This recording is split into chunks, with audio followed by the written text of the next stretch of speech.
Hundimiento del PSOE en Aragón que firma su peor resultado histórico. Veámoslo.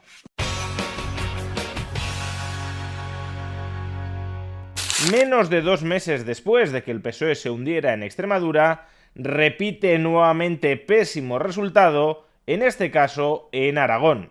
Si en 2023 ya les fue bastante mal, hasta el punto de perder el gobierno de esta autonomía, ahora en 2026 les ha ido mucho peor. Retroceden 5 escaños y 5 puntos porcentuales de voto hasta igualar el peor resultado de toda su historia en esta autonomía. 18 diputados y el 24% de los votos. Este hundimiento del PSOE, además, hay que dimensionarlo con el fuerte apoyo electoral que han recabado los partidos que hacen oposición nacional al PSOE. Lo que algunos llamarían la derecha, si bien este es un término demasiado generoso para incluir a algunos de ellos. Me estoy refiriendo concretamente a PP, Vox y Se acabó la fiesta.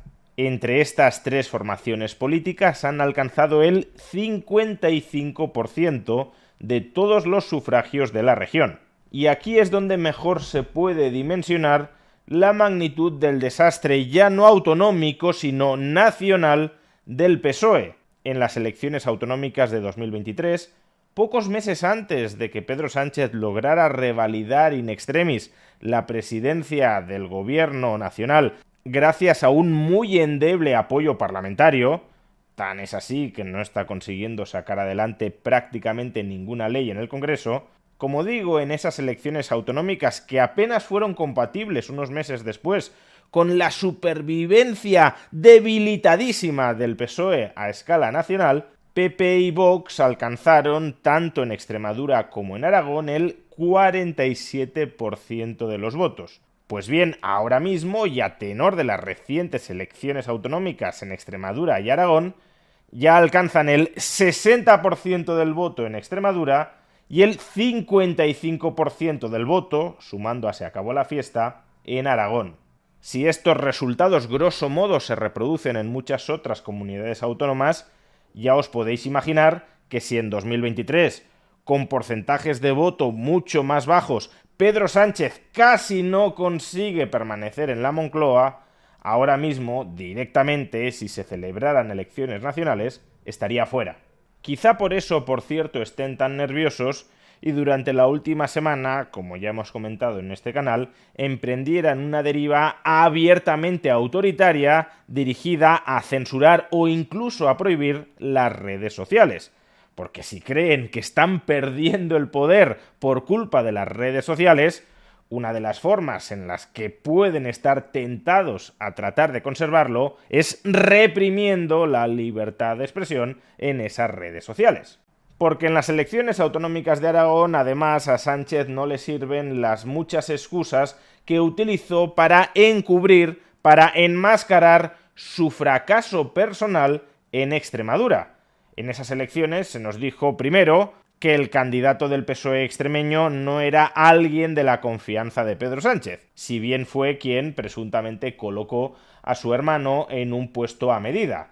En segundo lugar, también se nos dijo que el candidato socialista a la Junta de Extremadura había hecho una muy mala campaña electoral, lo que todavía había empeorado más sus expectativas de voto. Y por último, también se intentó justificar el fracaso del PSOE de Pedro Sánchez diciendo que la abstención había subido en Extremadura, de tal manera que no era tanto que el votante del PSOE se estuviese pasando a PP o a Vox, sino más bien que se habían quedado en casa, de tal manera que en última instancia Pedro Sánchez podía resucitar meramente movilizando a ese electorado que seguía siendo del PSOE, pero que se había quedado en sus casas. Bueno, pues aquí ninguna de estas excusas sirve absolutamente para nada. En primer lugar, la candidata del PSOE a la presidencia del gobierno de Aragón, Pilar Alegría, no solo es una candidata elegida directamente por Pedro Sánchez, sino que hasta hace muy pocas semanas era la portavoz del gobierno de Pedro Sánchez, la cara visible ante el público de la labor gubernamental de Pedro Sánchez. En segundo lugar, tanto desde el PSOE como desde las terminales mediáticas cercanas al PSOE, se nos estuvo machacando durante semanas que Pilar Alegría estaba haciendo una campaña electoral magnífica, rompedora, refrescante, desconcertante para la derecha. Y por último, además, la participación en estas elecciones autonómicas ha sido mayor que en las anteriores. No mucho mayor, pero sí marginalmente mayor. Con lo cual no es que la gente se haya quedado en casa, sino que cada vez el PSOE tiene menores apoyos electorales y la derecha, en un sentido amplio, o más bien el no PSOE, tiene cada vez más apoyos. Ahora bien, y con respecto a esto último, no convendría confundir el fracaso estrepitoso del PSOE de Pedro Sánchez en Aragón con un triunfo magnífico del PP en esta comunidad autónoma. Porque sí, el candidato popular a la presidencia de Aragón, Jorge Azcón, revalidará ese cargo, porque ha sido con diferencia la fuerza política más votada y la que tiene más diputados en las Cortes. Pero, como ya sucedió en Extremadura, Azcón ha perdido votos, en términos absolutos, con respecto a los anteriores comicios. No solo eso, también ha perdido, a diferencia de lo que pasó en Extremadura, diputados. Y esto, desde luego, no debería ser para el PP un asunto menor. Que en pleno desmoronamiento del sanchismo, el principal partido de la oposición no esté siendo capaz de rascar en términos netos ni un solo voto, desde luego es para hacérselo mirar. Si las fuerzas políticas opositoras a Pedro Sánchez están creciendo, no es porque el PP esté ensanchando su base de apoyos, es porque Vox está creciendo con fuerza. Eso no es incompatible con transferencias de votos. Puede que muchos exvotantes populares estén pasando a Vox y muchos exvotantes socialistas se estén pasando al PP, de tal manera que el PP no cae mucho y Vox sí crece. Pero aún así, teniendo en cuenta estos trasvases, repito, que el principal partido de la oposición, que aspira a gobernar España en los próximos 2 años, no esté siendo capaz de sumar un solo voto en elecciones autonómicas que además está convocando estratégicamente, porque se supone es un momento maravilloso para ellos, el propio Partido Popular que gobierna en esas autonomías, como digo, es para hacérselo mirar. Desde luego, no parece que la estrategia electoral que sigue el PP esté resultando muy fructífera.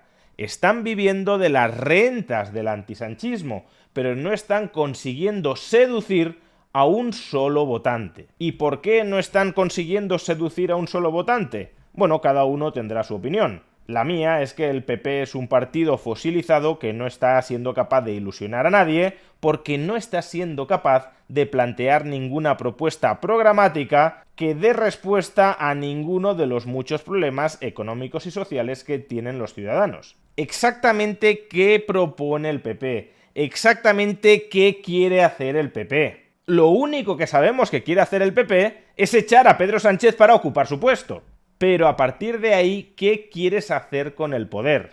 Pues o no lo saben, o si lo saben, no quieren decirlo. El PP está apostando a la estrategia rajoyana de heredar el poder conforme el sanchismo vaya implosionando internamente. Y esa estrategia te puede funcionar a corto o medio plazo. De hecho, es probable que le funcione a Feijóo para llegar a la Moncloa. De ahí que no tenga ningún incentivo en modificarla.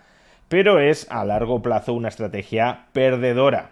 Porque si lo único que sabe prometer el PP es que van a echar a Pedro Sánchez del poder, entonces también hay otros partidos que sí proponen muchas otras cosas que también pueden echar a Pedro Sánchez del poder. En todo caso, déjenme terminar este vídeo con una muy buena noticia. Podemos, que en las elecciones autonómicas de 2015 llegó a conseguir, con Pablo Echenique como candidato, 137.000 votos en Aragón, más del 20% del total, apenas superó ayer los 6.200 votos, menos del 1% del total. Se acabó la fiesta, prácticamente triplica en votos a Podemos. Y desde luego es muy buena noticia, como decía, que este partido que tanto ha hecho por pervertir las instituciones, la convivencia y las políticas públicas en España, termine por desaparecer de todas partes.